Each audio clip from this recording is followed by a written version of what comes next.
Was WrestleMania 41 the worst WrestleMania of our era? All right, so coming off of WrestleMania, everybody was talking about how bad it was, even including myself. Of course, there were a couple of matches that were good, that were sprinkled into the show, but overall, as a whole, was this the worst WrestleMania of our current time period? So I started thinking, all right, how far back and which WrestleManias do we want to compare WrestleMania 41 against? So I decided to judge it based off of WrestleMania 30 through WrestleMania 41.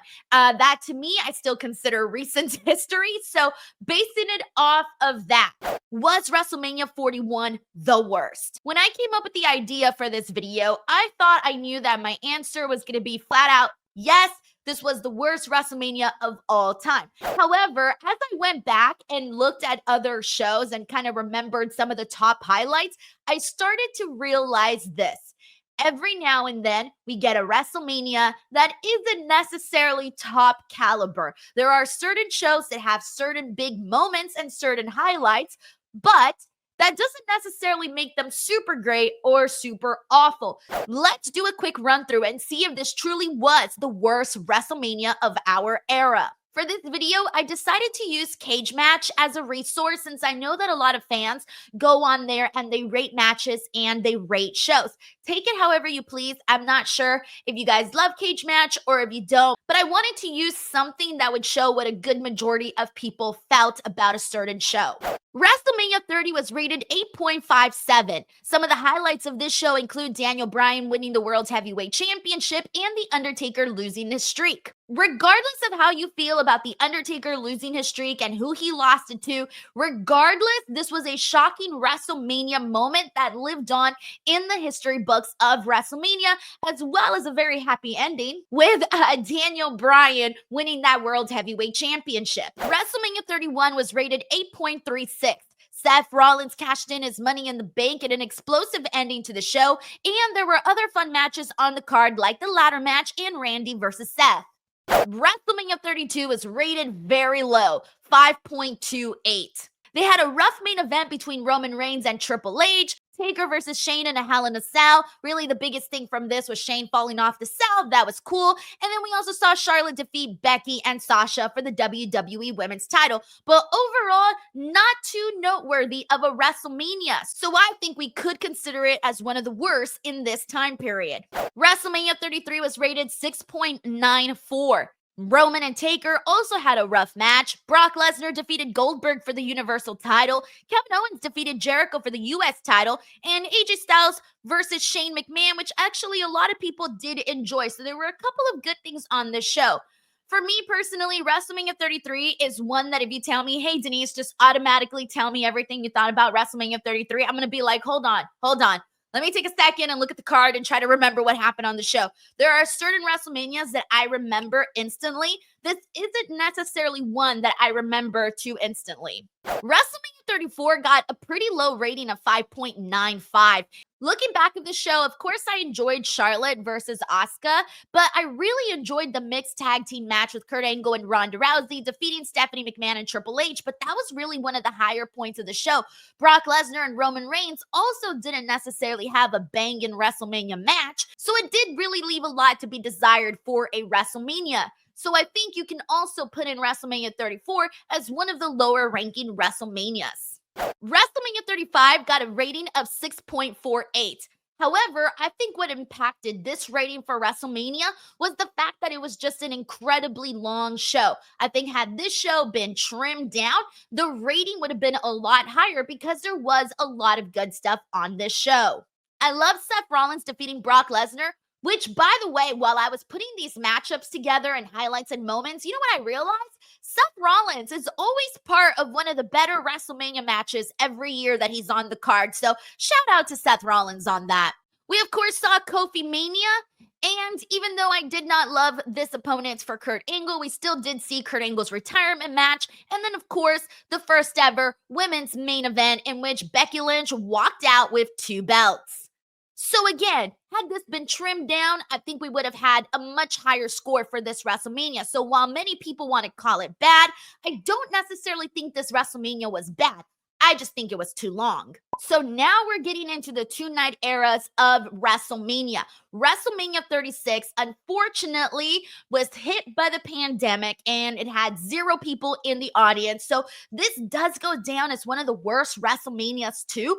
But in all fairness, they were kind of screwed with a global pandemic. WrestleMania 36 night 1 got 5.87 and night 2 got 6.13. Highlights of night 1 included The Undertaker defeating AJ Styles in a Boneyard match, and also, like I said, Seth Rollins having a good match again, and this time with Kevin Owens. And then night 2, we saw the Firefly Funhouse as well as Drew McIntyre defeating Brock Lesnar. So again, looking back at it, not only was it hurt by having 0 people in the crowd, but it just also didn't have too much on the show that was necessarily great. WrestleMania 37, we're finally back to some people. Night 1 got 7.55 and night 2 got 6.662. Highlights of this show include Cesaro defeating Seth Rollins, Bad Bunny in tag team action with Damian Priest, John Morrison, and The Miz. And then, of course, saw Bianca Belair defeat Sasha Banks and win the SmackDown Women's Championship. Night 2 had an awful match between Randy Orton and The Fiend, unfortunately. And then Kevin Owens defeated Sami Zayn in a fun bout, as well as Rhea Ripley defeating Asuka and becoming Raw Women's Champion. A huge moment for Rhea Ripley. And then a match that I did thoroughly enjoy, which was Roman Reigns, Daniel Bryan, and Edge. So even though night 2 got a lower rating, night 1 did have a high enough rating so that we could say, okay, you know what, WrestleMania 37, you can't constitute it as bad. WrestleMania 38. I was actually a little surprised to see the discrepancy between night 1 and night 2.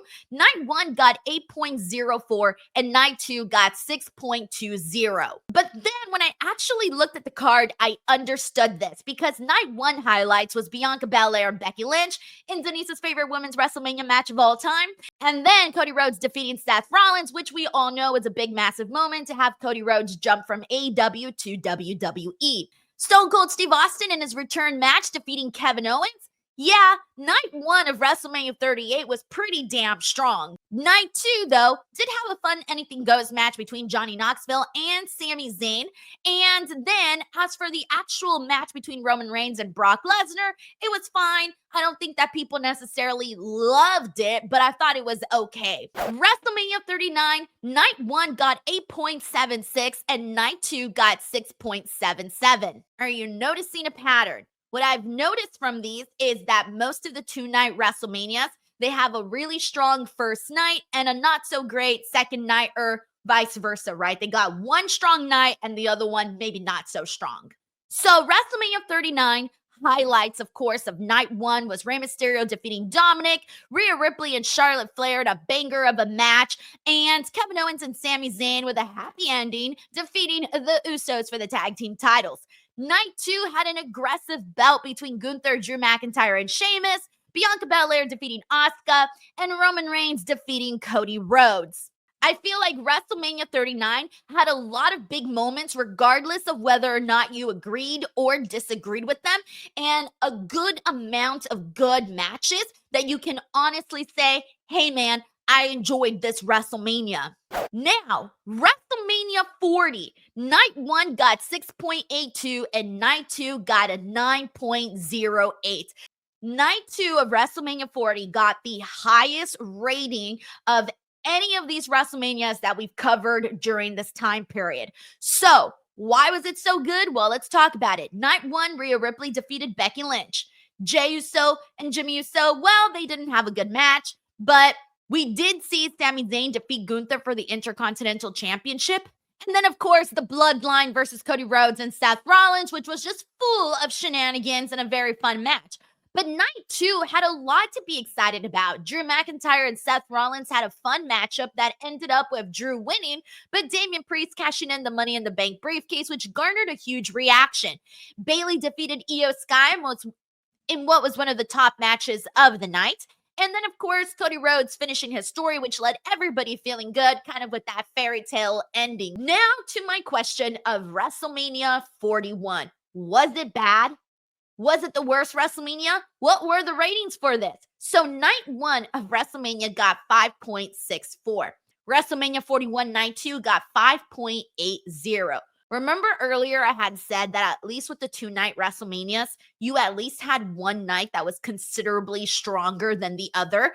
I think the reason why we also look at WrestleMania 41 as being not so great was that, hey, we don't have a night that necessarily completely overshines the other. Of course, night 2 was way better than night 1. However, based on these ratings, it still did not hit the kind of level that some of the past WrestleManias had been hitting. On top of that, our last memory of WrestleMania was a very strong WrestleMania 40 Night 2, an almost 10 point WrestleMania. And so to go from almost being at that 10-point mark to going down to here, what it was rated at, like a 5-6, between a 5 and a 6, that is a huge discrepancy. So I feel like our last memory of WrestleMania was so high that we kind of just hit a very, very low point. So it stands out a lot more. One of the things I like to do when it comes to WrestleMania is I love to be able to pick out moments and remember things that made us feel good, right? As well as pick out matches that I can see being added to like my top 30 list, right? Like my favorite WrestleMania matches of all time. And when you look at WrestleMania 41, there's only a couple of matches that may actually hit. So the problem with night 1 was there was a bunch of pretty generic matches, a lot of them that could have been on any other pay-per-view, or they could have been on a Monday Night Raw, which is not exactly what you want. With night 2, it was really, at least for me, the women's triple threat, which was just top tier, nothing topped that. And then also the men's intercontinental championship fatal 4-way, which I thought was extremely fun. And of course, night 1, the strongest thing on that show was the main event with Roman, Seth, and Punk, but still not enough for us to be over the moon about the night. So that is really the big issue. So was WrestleMania 41 the worst of our era? It probably wasn't the worst WrestleMania, but if you compare it to all these other ones, there are lesser amount of moments. And when you compare it to the 2-night WrestleMania era, it still wasn't worse than WrestleMania 36 because, come on, no people. And so I would probably put, like in the last 5 years or so, I would definitely rank it, in the bottom. Like I would only rank, the only WrestleMania that I would probably rank below this was maybe WrestleMania 36 and WrestleMania 33, maybe WrestleMania 32. Those are probably the only ones that I would rank either below or on par with WrestleMania 41. So what I gather here from looking at these numbers and looking at these highlights and moments is that every now and then we get a bad WrestleMania, and it just is what it is.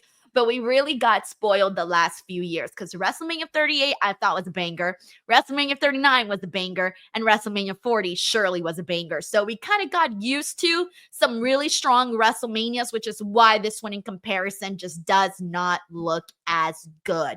So I also went ahead and did some more market research for everybody, and I asked subscribers here of the DWO to give me their findings about how they felt about this WrestleMania. Here are some of the ones that I thought had a pretty damn good description. So let's see what we've got. We have the Green Pianist 7683 who says, easily the worst Mania since the pandemic, but I wouldn't even necessarily say it was bad. Slightly above average with an atrocious main event. This next one comes from the infamous DJ1 who says, I think it was a mid-Mania overall. It wasn't 9 or 27, and it damn sure wasn't anything between 38 and 40. This next one comes from Dawn, aka Smiley Girl, who says, I don't think it was that bad. It's just the bad moments are sadly taking away a lot from the good moments. We had some memorable moments I hope can be remembered more than the rough ones we saw. We have Dominic Carranza here who says, no, WrestleMania 41 isn't one of the worst WrestleManias of all time. There's definitely more good than bad. It's just the major bad things were vocal and you had such big shoes to fill after WrestleMania 40. We have King Ash here who says WrestleMania 41 isn't the worst WrestleMania. I think it gets overhated because WrestleMania 36 and 37 had more mid or awful matches, but it is weaker than WrestleMania 38, 39, and 40, simply because this WrestleMania had all the potential to be great. It's just the booking was questionable at times, or some matches didn't deliver to its expectations. But I still think WrestleMania 36 and 37 are worse because most of the matches were not memorable. But if we are talking about in the last 2 years or so, the quality of matches didn't deliver. So, those are just a couple of the fan reactions here on YouTube about that. There are so many more comments. You can go ahead and check them out in the community post of this channel. And of course, we'll be touching on this a whole lot more to come. Thank you guys so much for watching this video. Go ahead and let me know your thoughts in the comments section below. Then also, if you enjoyed this video, check out the one right here. This is the one that YouTube thinks you're specifically going to like based on the videos you've already seen. And if you enjoyed my analysis as well as you want more pro wrestling content, feel free to subscribe by clicking right over here. Thank you guys so much. See you on the next one. Bye all.